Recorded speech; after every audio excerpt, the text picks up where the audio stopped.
Hi, my name is Marvin Ayala. I'll be presenting information technology, social media, and quality of life in Latin America.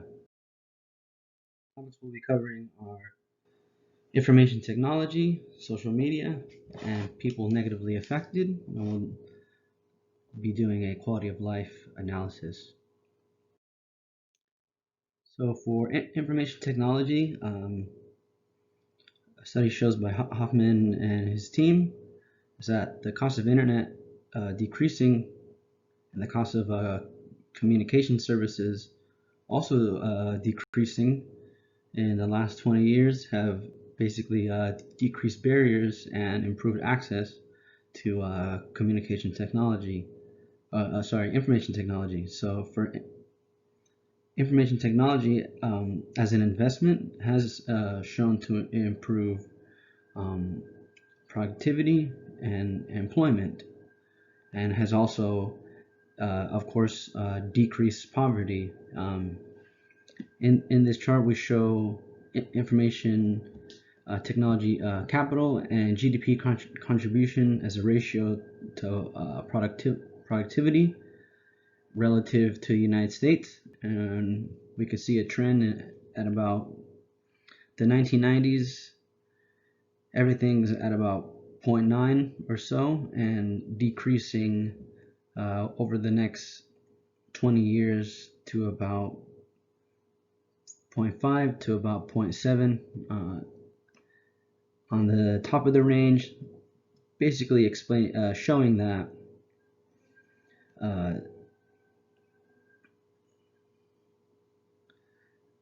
the gap has shortened or decreased uh, compared to the US in the last 20 years, showing that we're slowly catching up. So for social media, typical users are usually wealthier, better educated, and more urban. Social media has been used as a source to obtain information such as news, and is now an avenue for politics. Can be used to, of course, target a certain audience, used for information dissemination. So people that are negatively affected, typically in Latin America, are indigenous people, as they have gender roles which sort of prevent members of a certain culture from either leaving, migrating, uh, typically less educated, less literate, and also the cost of information technology creates a barrier for indigenous people.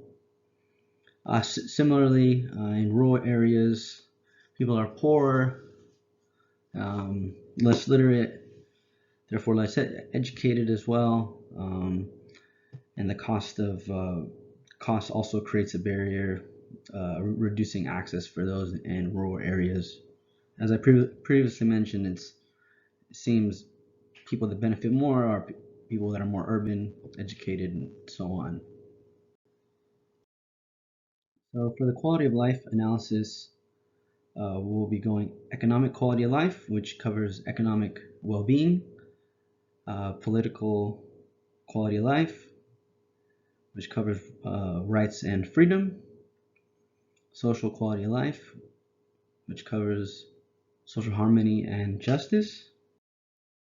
So for economic and political quality of life, information technology has been shown to improve opportunities for citizens in various countries in Latin America, has been shown to increase productivity amongst its citizens and improve the quality of employment, so therefore improving their economic quality of life. And from a political standpoint, social media has been a non-traditional form of political expression. What I mean by non-traditional is um, less likely to go to protests, but still likely to engage in like political activism and information dissemination. So for social quality of life, social media, of course, is a form of expression and communication. It allows people to communicate with family members from other countries. Um, and information technology, unfortunately, has negatively affected indigenous communities. The study shows people can be shunned from their communities because there are those who stayed and there are those who left. But in some ways, it's helped others because some have moved on and become professionals in their communities, in their countries, have seeked education. So it's benefited those that are indigenous. And on the bright side, there's been a shift in government representation, which has improved um, information access, has improved their access to education, and thus improving uh, literacy rates and technological savvy. In summary, information technology is in Latin America is awesome as a investment and improves productivity. Uh, for social media, it improves political expression, and as I mentioned, non-political expression. And for the quality of life analysis, we went over economic, political, and social quality of life aspects. And here are my references. Thank you for listening.